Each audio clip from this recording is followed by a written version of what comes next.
nós começamos a meditar, nos 2 últimos domingos, dentro do livro de Eclesiastes. E nós vamos seguir no livro de Eclesiastes. Eu pretendo, acho que, ver todo o livro de Eclesiastes aí. Nós já vimos o capítulo 1, já vimos capítulo 2, e agora nós vamos chegar no capítulo 3 de Eclesiastes. Beleza? E o que já vimos até aqui? Nós já vimos que Eclesiastes, ele apresenta para nós duas realidades. Atenção aqui. Ele apresenta para nós duas realidades. Existe uma realidade acima do céu e uma realidade abaixo do céu. Existe uma realidade que é essa que vemos, que é essa que palpamos, e existe uma realidade que, embora nós não vemos, que embora nós não conseguimos tocar, ela é a verdadeira, se é o que eu posso dizer assim, a verdadeira realidade. É a realidade válida. E é isso que nos passa o livro de Eclesiastes. O livro de Eclesiastes foi escrito por Salomão. A maioria dos teólogos concordam que foi escrito por Salomão, já no final da sua vida. Já era um senhor, já era um idoso, que tinha passado por diversas experiências. No culto passado a gente já até viu algumas experiências que foram passadas por Salomão. Diversas experiências. Ele viveu tudo que ele tinha que viver. Viveu tudo que ele tinha que viver, e com certeza viveu muito mais do que nós iremos um dia viver. Até porque ele era um rei, até porque ele era o rei mais sábio que havia na terra. Consequentemente, por causa da sua sabedoria, ele foi o rei mais rico que houve na terra. Era o que tinha mais abundância, se é que eu posso resumir assim. E ele escreve Eclesiastes, claro, inspirado pelo Espírito Santo, fazendo uma reflexão do que é a vida. Do que é a vida, qual o sentido da vida, para onde nós estamos caminhando nessa vida. E ele começa lá no capítulo 1 falando o quê? Que a vida não tem sentido. Que a vida é puramente uma ilusão. Ele coloca lá no capítulo 1 toda a angústia que está no seu coração. Ele olha para trás e vê, a vida não faz nenhum sentido. Tudo é ilusão, tudo é correr atrás do vento. Ele entra nessa vibe totalmente pessimista, de que nada vale a pena debaixo do sol. Lembra do que eu falei, das duas realidades? E ele começa a apresentar que na realidade debaixo do sol, que por muitas vezes ele vai chamar no mesmo nível de debaixo do céu, abaixo das nuvens, não tem sentido em nada. Tudo é vaidade. Tudo é vaidade. E ele conclui exatamente dessa maneira, que grande fardo Deus colocou aos humanos, porque eles vivem numa terra onde nada faz sentido. Por mais que você busque sentido em qualquer coisa nesta terra, você não vai encontrar. Tudo serão prazeres transitórios. Tudo. Mesmo, não necessariamente, porque quando a gente fala em prazeres transitórios, muitas vezes a gente pensa diretamente no pecado, né? O pecado é um prazer transitório, até fala lá em Hebreus, de certa forma, eu acho que é Hebreus 11, alguma coisa assim. Pecado é um prazer transitório. Só que o que Salomão nos traz? Que não é só o pecado que é um prazer transitório. Todas as coisas nesta vida são transitórias. Todas as coisas nesta vida são correr atrás do vento. E assim ele conclui o capítulo 1. E quando ele entra no capítulo 2, ele vai demonstrar o porquê que ele chegou a essa conclusão lá do capítulo 1. E ele vai falar, olha, com respaldo agora, ele chega e fala, eu sei do que eu estou falando. Por quê? Eu experimentei de tudo. E Salomão lá no capítulo 2 mostra todas as coisas que ele experimentou. Ele caiu na bebida para ver se... primeiro ele cai no riso fácil, na alegria, para ver se isso é o que trazia satisfação, e não trouxe. Então ele foi para a bebida, foi para as festas, para ver se ali estava a satisfação. Não tinha. Então ele, vou deixar essa parte, e agora eu vou para essa outra parte. Vou construir coisas. Começou a construir prédios, começou a construir palácios, tudo. Foi para o ramo das artes, com cantores, cantoras, nada. Então, lá já estava lá no meio, né? Então foi para as mulheres, teve mais de 700 esposas, 300 concubinas, para ver se ali, nos prazeres carnais, ele conseguia a satisfação. E o que aconteceu? Nada. Ele concluiu que da mesma forma, tudo era correr atrás do vento. Concluiu que era tudo correr atrás do vento. Mas além disso, ele concluiu outra coisa também. Ele concluiu que apesar de ser tudo correr atrás do vento, é melhor ser sábio que ser tolo. O tolo, ele vai, vamos dizer assim, destruir a vida dele mais rápido. O sábio vai destruir a vida dele mais devagar. Mas fato é que todos dois irão morrer da mesma forma. Da mesma forma. Então ele se desespera ao olhar isso, que por mais sábio que ele seja, por mais inteligente, por mais próspero que ele seja, aquelas coisas ali, debaixo do céu, debaixo do sol, não faziam sentido. Era ilusão, era correr atrás do vento. Então ele entra na primeira grande conclusão. Eclesiastes vai trazer várias conclusões para a gente. Então ele entra na primeira grande conclusão, que diz o quê?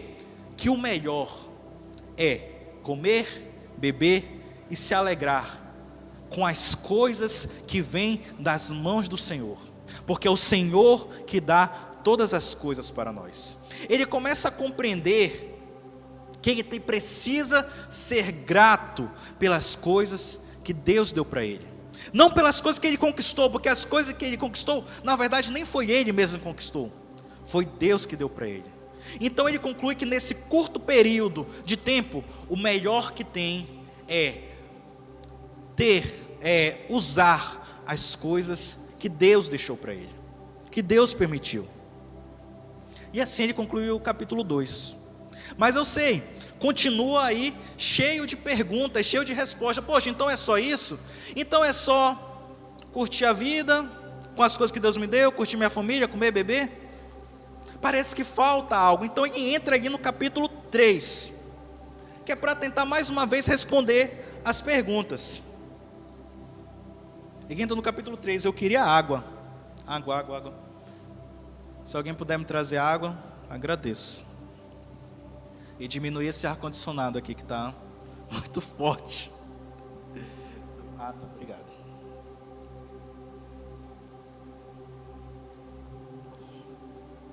Enfim, ele termina o capítulo 2, concluindo que dessa terra nada vale, mas que se ele for grato a Deus pelas coisas que Deus deu para ele, ele consegue ter de certa forma paz no coração.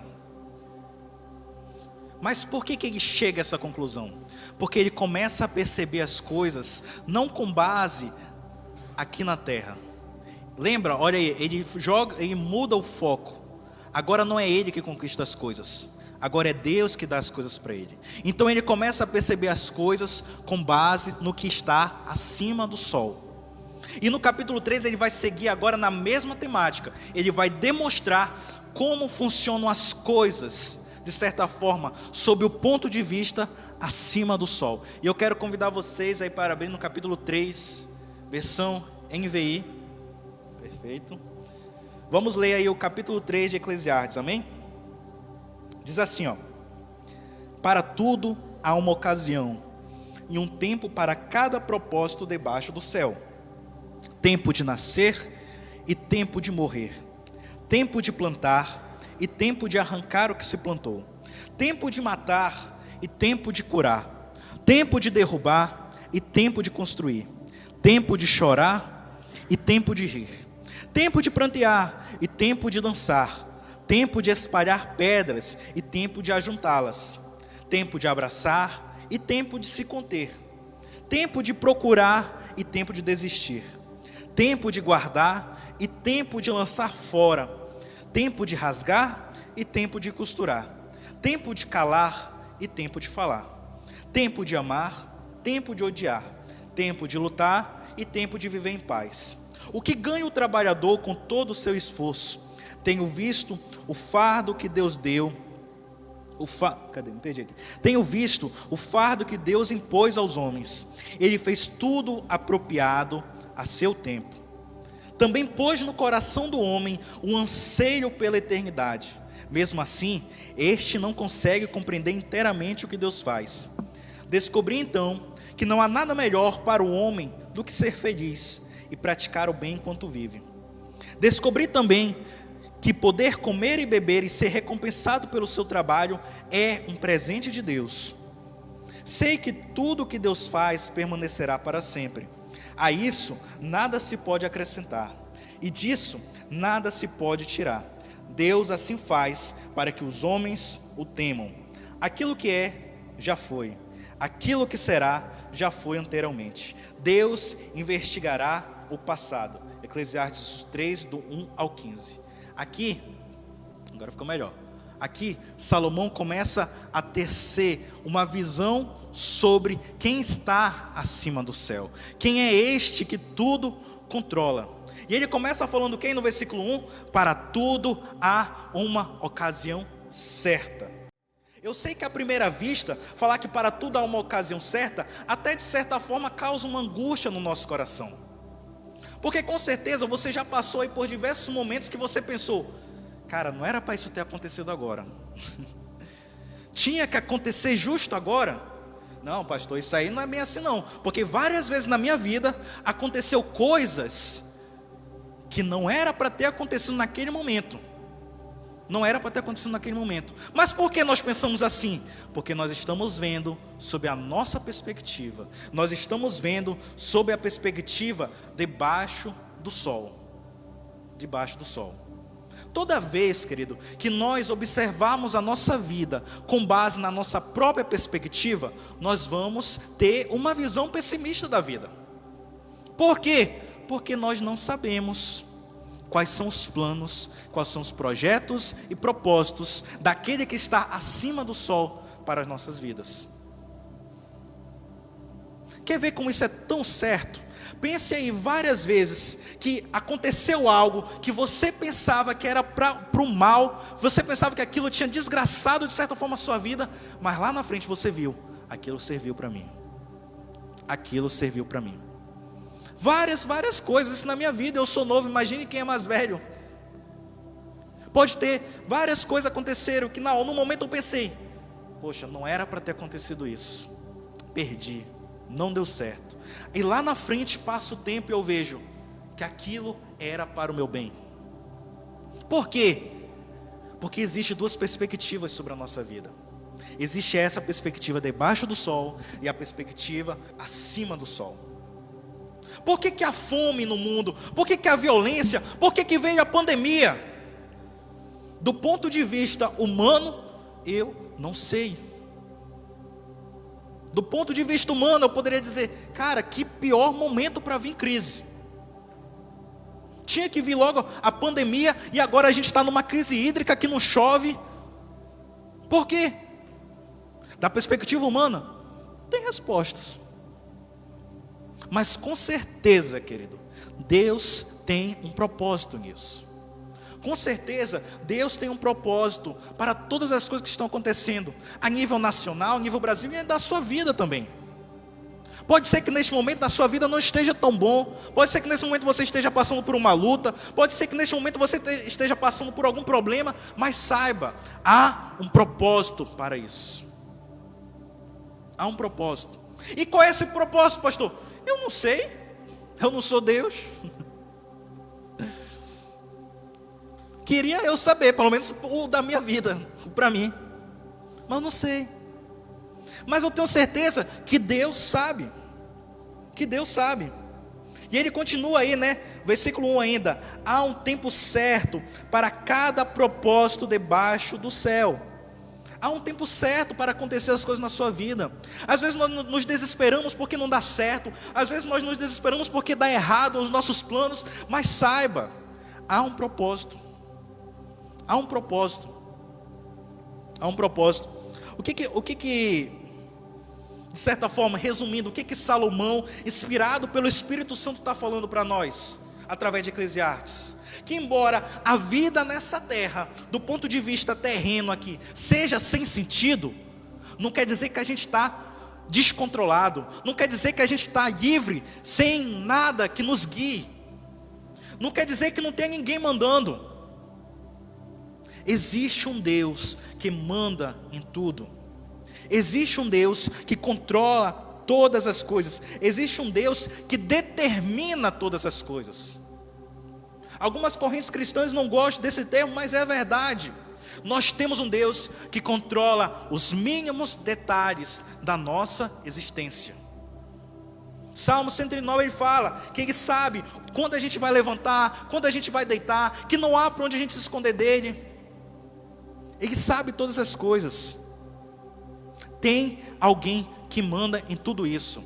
Nós não vivemos uma vida aleatória nessa terra. Nós não vivemos. Você não está no modo aleatório.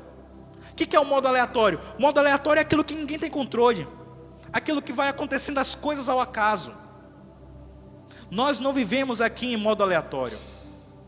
Nós temos um Deus que cuida de nós, que controla a nossa vida, que guia a nossa vida. É o que Jesus fala. Vocês já devem ter reparado que quando eu ministro eu não costumo ficar indo para cá, indo para lá na Bíblia, né? Eu escolho um texto, eu vou até o fim. Mas é o que Jesus fala, eu vou diferenciar hoje. Lá em Mateus 6,19, coloca aí, Pedro. Mateus 6,19. Jesus está falando exatamente isso, deixa eu colocar aqui para mim. 6, já está? Eu vou ler aqui. Jesus aqui, em Mateus 6,19, ele está falando em outras palavras do mesmo assunto que está sendo falado lá, de realidades acima do céu e abaixo do céu. Olha aí, não acumulem para vocês tesouros na terra, onde a traça e a ferrugem destrói, e onde os ladrões arrombam e furtam. Pode passar. Arrombam e furtam. Mas acumulem para vocês tesouros no céu, onde a traça e a ferrugem não destrói, e onde os ladrões não arrombam nem furtam. O que ele está falando aqui? Olha, parem de ficar preocupados com as coisas debaixo do céu, com as coisas dessa vida, e se preocupem com as coisas eternas. Com as coisas eternas. Não invista naquilo que está debaixo do céu, mas invista naquilo que está acima do céu. Coloca no 25, Pedro. 6,25. É esse mesmo? Não. Não é 6,25 não. Deixa eu achar aqui rapidinho. 6,20. Coloque, é a continuação. Portanto eu lhe digo, é logo seguida aí. Tem não? Mateus? Tu está em Marcos, Pedro. Mateus 6,25. É os 25 mesmo. Está aqui, Portanto eu digo, não se preocupem com a sua própria vida, quanto ao que comer ou beber, nem com o seu próprio corpo, quanto ao que vestir. Não é a vida mais importante que a comida, e o corpo mais importante que a... O que está escrito aí? Mais importante que a roupa. Observe as aves do céu, não semeiam nem colhem, nem armazenam em celeiros, contudo o Pai Celestial as alimenta. Não tem vocês mais valor do que elas? Quem de vocês, por mais que se preocupe, pode acrescentar uma hora que seja a sua vida? Quando nós colocamos isso em mente, queridos, se nós entendermos verdadeiramente isso, não tem preocupação que resista, não tem ansiedade que fique. Mas eu sei o quanto isso é difícil entrar no nosso coração. Eu sei que é difícil a gente abrir mão desse controle e dar o controle a quem verdadeiramente tem controle.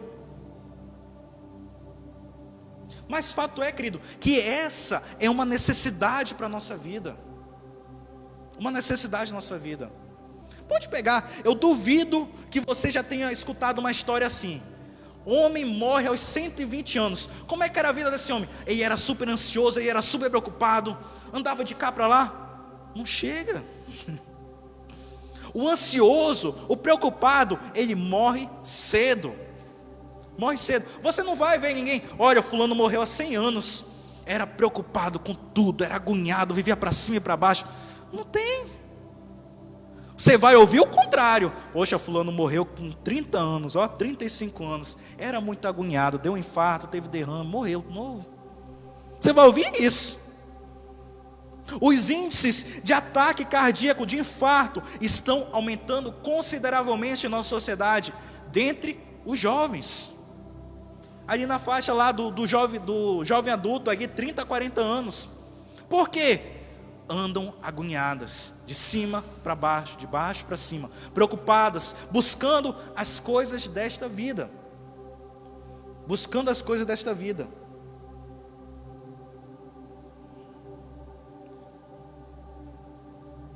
Deus, Ele quer que nós tenhamos uma vida boa. E como é que será essa vida boa, controlada por Ele? Quando nós entregarmos esse controle para Ele. Porque Ele está sob o controle de todas as coisas. Bora voltar lá para Eclesiastes 3:2 agora. Eclesiastes 3:2. E aqui Salomão agora, ele vai começar a falar de todas as coisas que demonstram que Deus está no controle. Porque quem é que determina esse tempo aqui de todas as coisas? É Deus. Deus determina todos os tempos e todos os acontecimentos na minha e na sua vida. É Ele que determina. E Ele começa com mais... Não, eu coloco não, é esse mesmo, esse 2 mesmo. Olha aí, e Ele começa com a coisa mais extraordinária.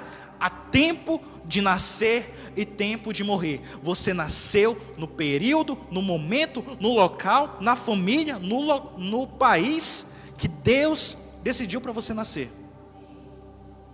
Ah, pastor, mas foi acidente, meus pais nem queriam. Estava no plano de Deus lá, eles vão se acidentar. E vai nascer um menino, ou a menina. Estava lá no plano, vão se acidentar e vai estar lá. Tudo está no plano dele. Não existe acidente para Deus, não existe. Deus não fica surpreso. Olha, eles erraram ali, ó, não usaram direito, aí engravidou. Agora vai ter mais uma pessoa na terra. Olha, tem que cuidar dele agora. Não é assim. Tudo está no controle de Deus. Ele determinou todas as coisas. E mais do que isso, Ele não determinou só o momento que você vai nascer. Ele determinou o que também? O momento que você vai morrer. A gente fica agoniado demais com essa questão. E a gente vai até ver mais isso lá quando a gente falar do senso de eternidade. Mas a gente fica muito agoniado com a morte. Mas saiba de uma coisa: você vai morrer quando Deus quiser que você morra. E se Deus não quiser que você morra, você não vai morrer. Você não vai morrer. Não adianta. Eu lembro muito, quando eu peguei Covid, eu acho que eu já compartilhei isso com os irmãos, no momento mais grave do Covid, que eu estava sentindo um aperto no peito, a falta de ar mesmo, que eu lembro que eu deitava de bruços na cama para ver se eu conseguia respirar. Era o que eu pensava: Deus, estou aqui. Eu sei que se o Senhor quiser eu vou, se o Senhor quiser eu fico. Eu estou com o Senhor. Era o que eu pensava. Era o que eu pensava. E claro, com muita graça do Espírito Santo, querido, porque eu não sou essa pessoa. Quem convive comigo sabe que eu não sou a pessoa mais calma, que eu não sou a pessoa mais tranquila, né? Eu sou Xavier, e os Xavier são conhecidos por serem estressados, por serem cabeça quente, por se explodirem rápido e por serem hipocondríacos também. Pelo menos a maioria é hipocondríaco. A gente vê uma doença lá longe. Eu acho que eu estou sentindo esse negócio. Olha, eu estou igual o Whindersson. Eu estou com um negócio aqui. Nem aqui, é aqui desse lado. A gente sempre está sentindo alguma coisa. Mas nesse momento, Deus... Agora ele igual que está aqui. Nesse momento, Deus deu graça para mim e eu pensava exatamente nisso. Foi Deus que determinou o momento que eu nasceria. Vai ser Deus que vai determinar o momento da minha morte. Se este for o momento, não há nada que eu possa fazer. Não há nada que eu possa fazer, a não ser me entregar a Ele. A não ser me entregar a Ele.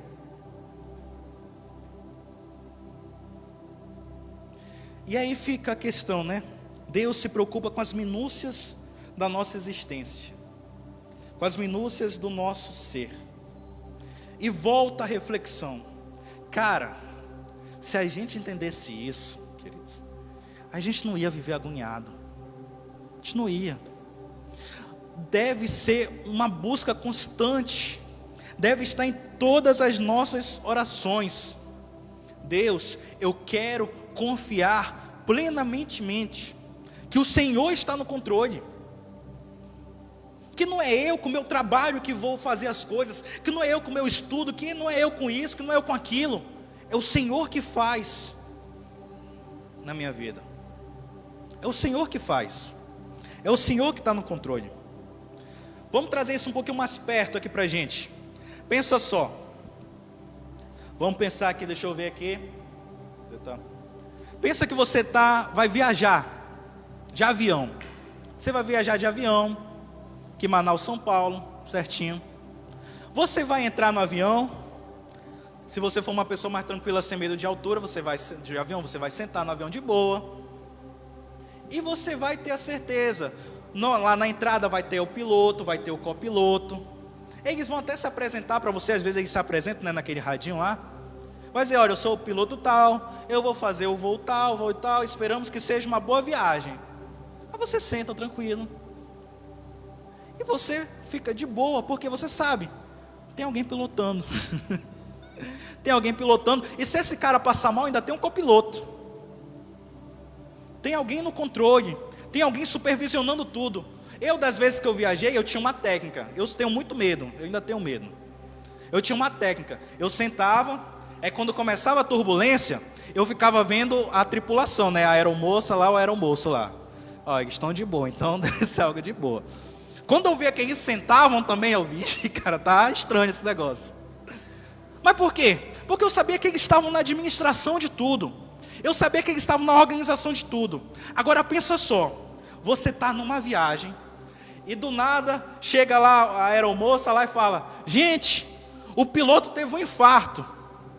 E o copiloto viu isso, ficou assustado e morreu também. E agora? Aí, meu amigo, você ia ver gente desesperada. Apertam os cintos, o piloto sumiu. O piloto morreu. Aí ia ser o desespero, doido, para cá, para baixo. Nós nos comportamos assim. Salomão está dizendo, queridos, irmãos, tem piloto nas nossas vidas. Tem piloto, está lá o piloto, copiloto, está lá Deus, Jesus, está o Espírito Santo lá, guiando as nossas vidas. Não se comportem como se não tivesse ninguém controlando as suas vidas. Fiquem calmos, fiquem tranquilos. Você vai chegar ao seu destino. Você vai chegar ao seu destino. Deus está no controle de todas as coisas. Nossa vida tem piloto. Agora tudo faz sentido quando Jesus fala, não andeis ansiosos por coisa alguma. É porque isso, a gente sempre fica nessa questão sobre a história de Jó. Deus estava ou não estava no controle da vida de Jó? Ele estava. Por um propósito maior, por um propósito acima do céu. Por angústias, muitas vezes nós passamos por desespero, não é porque Deus nos abandonou, não é porque Deus nos deixou, não é porque Deus não está no controle da nossa vida, é porque aquilo é necessário para o propósito que Ele escolheu. Que propósito é esse? É Ele que sabe.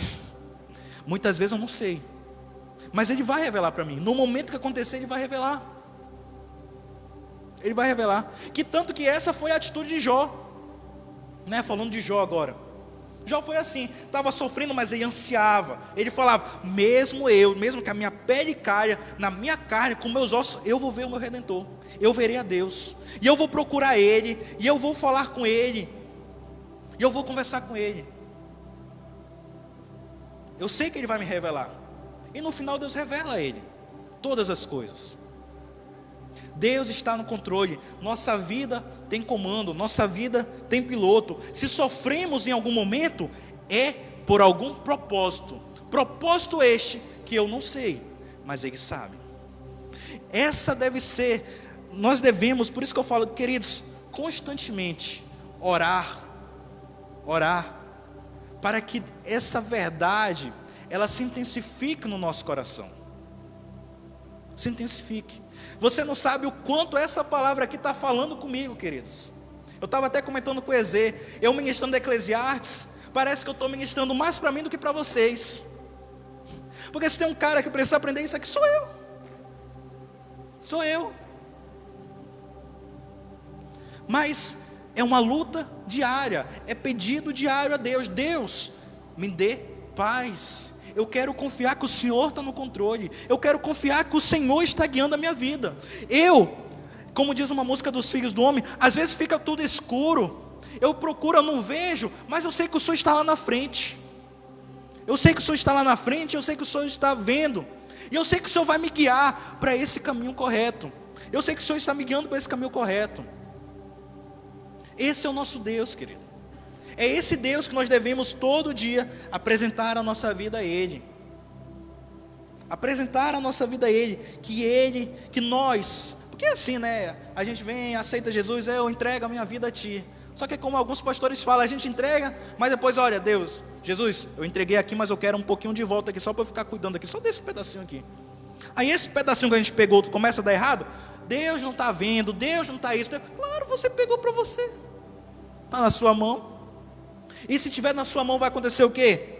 Vai ser só angústia e tristeza.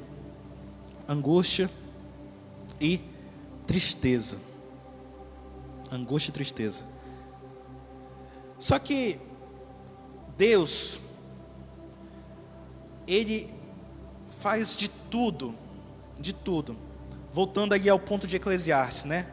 Que nós aqui nessa terra vivemos uma vida sem sentido, que nós aqui nessa terra buscamos o nosso propósito, não achamos, porque o nosso propósito está acima do céu.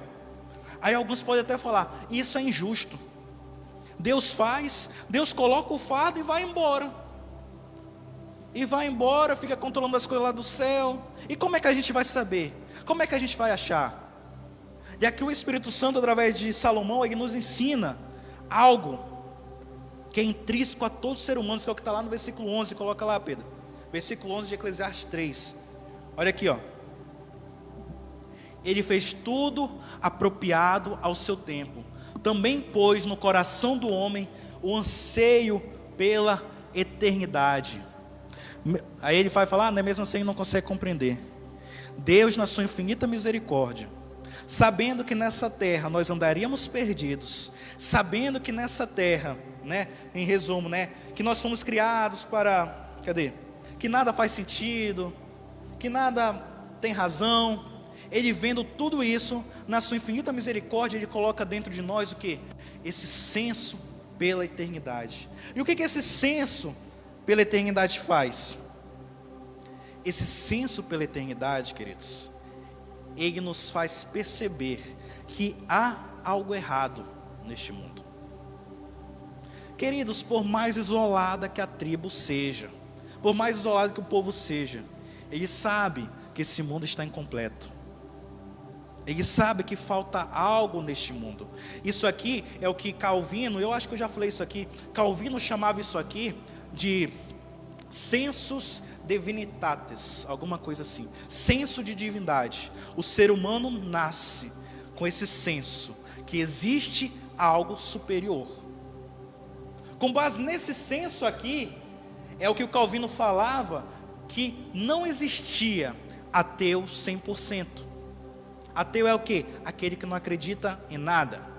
Não existia, porque por mais incrédulo que seja o ser humano, ele sabe que existe algo além. Tanto que tem até aquela piada, né? Voltando a falar de avião, que onde tem mais convertimento é no avião, porque quando o avião está caindo, todo ateu se converte. Por causa disso, Deus colocou no nosso coração esse senso de eternidade, esse senso que existe algo para além, esse senso que nós não morreremos, esse senso de que existe alguém maior que nós, Por isso, você pode pegar as populações, as civilizações mais antigas, elas tentavam de certa forma saber o que estava para além das estrelas, o que estava além dos astros, o que geria tudo aquilo. Por que ele fez isso? Porque se fosse deixar pela nossa conta mesmo, a gente não ia nem ligar, a gente ia viver aqui a nossa vida e pronto, acabou, morreu. Mas Ele não, na sua infinita misericórdia, Ele coloca em nós esse senso de que existe algo errado. E esse senso de divindade, né, esse senso, anseio ali, como ele fala, ó, colocou no coração do homem um anseio pela eternidade, um anseio por viver para sempre. Você quer ver isso bem na prática? Eu falei agora há pouco, né, da pessoa com 120 anos, né? Vamos pegar esse exemplo de novo.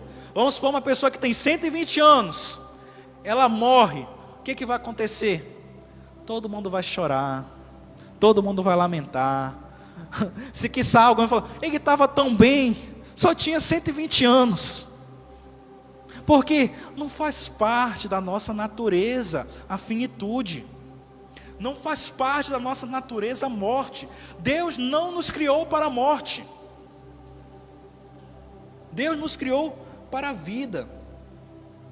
E por mais que às vezes, nesse caso, né, às vezes a pessoa está doente, está sofrendo, aí às vezes a gente até fala, poxa, Deus leva logo, Deus está sofrendo. Mas e quando Deus leva, a gente vem o senso de eternidade de novo. Tem algo errado, tem algo que não bate. E o que é isso que não bate, queridos? É porque nós não fomos criados para morrer. Eu e você somos eternos.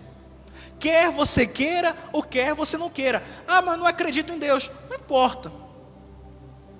Não importa. Você será eterno. Só que você vai ter duas escolhas. Se você deixar o seu controle nas mãos daquele que controla tudo de fato, o controle da sua vida, nas mãos que controla tudo de fato,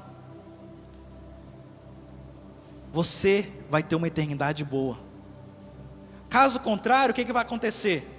Você vai ter uma eternidade ruim. E o que nós concluímos a partir disso? Que nós devemos viver a nossa vida não pautados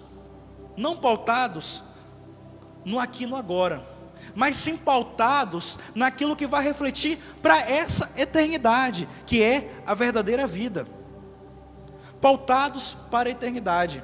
E aí, por isso que ele vai falar aí no versículo 13, olha aí, ó, 13, Pedro. Descobri também que poder comer bebês, não, é o 13, 12, coloca o 12, desde o 12. Descobrir que não há nada melhor para o homem do que ser feliz e praticar o bem enquanto vive. Eclesiastes 3,12.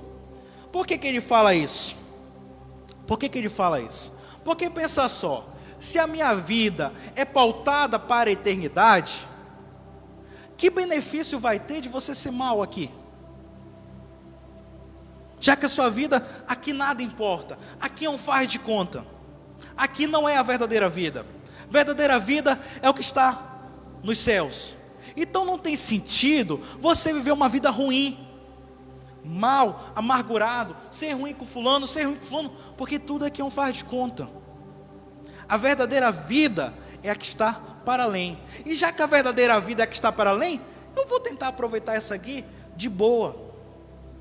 Eu vou ser uma pessoa alegre, eu vou ser uma pessoa feliz, pensando sempre no eterno.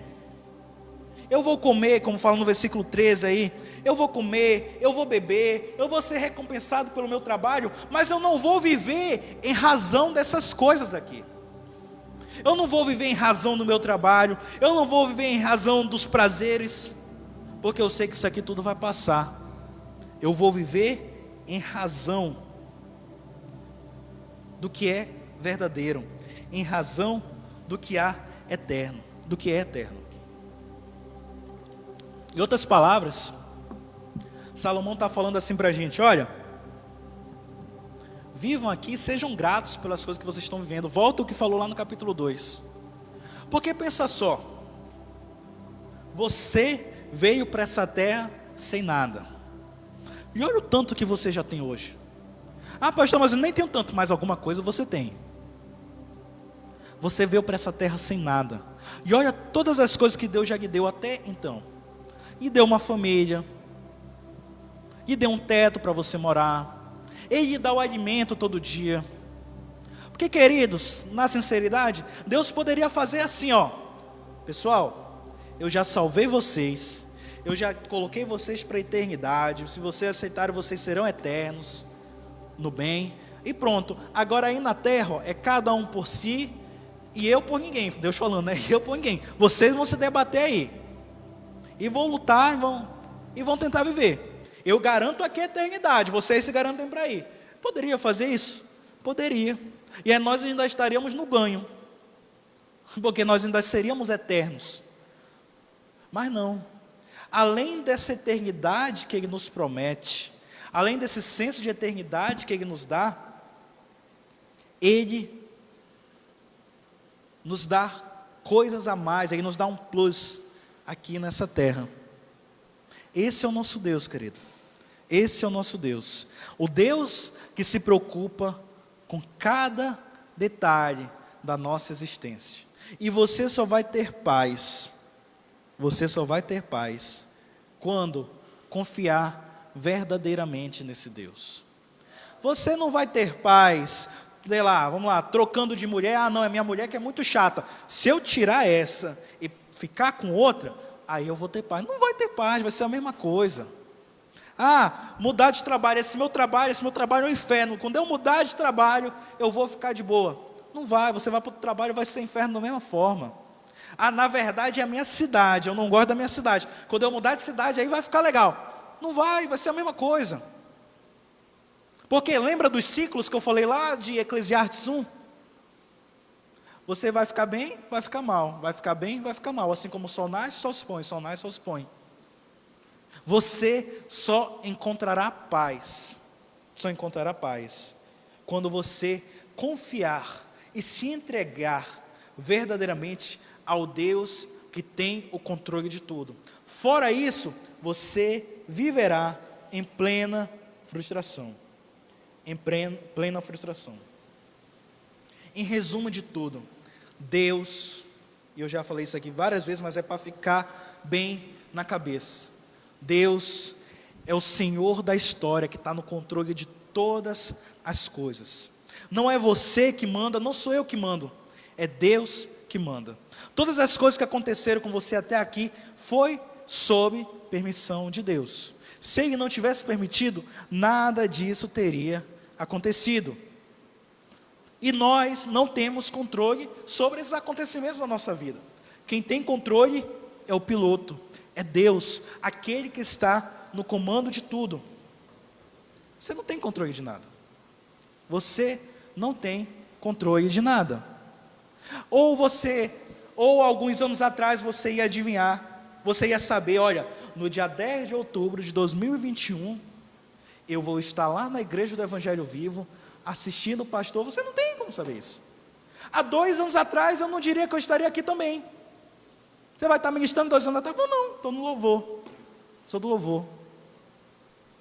Mas olha aí, ó, Deus vai guiando para o que Ele quer. Deus vai controlando. E nós temos que, como nós devemos nos portar diante disso? Sem resistências. Porque às vezes nós sabemos a coisa que Deus quer, e por que nós sofremos? Porque nós resistimos. Mas no fim, Ele sempre vai prevalecer, querido.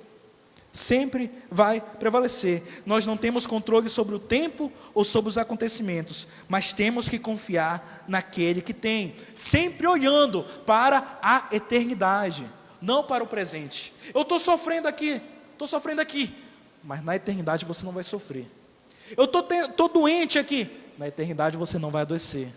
Eu passo necessidade, na eternidade você não passará necessidade. A partir do momento que nós, o Ministério de Louvor pode subir, pode vir para cá. A partir do momento que nós entendermos isso verdadeiramente, nós teremos a plena paz de Deus. A plena paz. Ah, pastor, isso vai ser de uma hora para outra? Não vai ser de uma hora para outra, não. Não vai ser de uma hora para outra.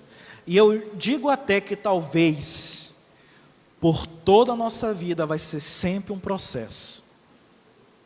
Sempre um processo.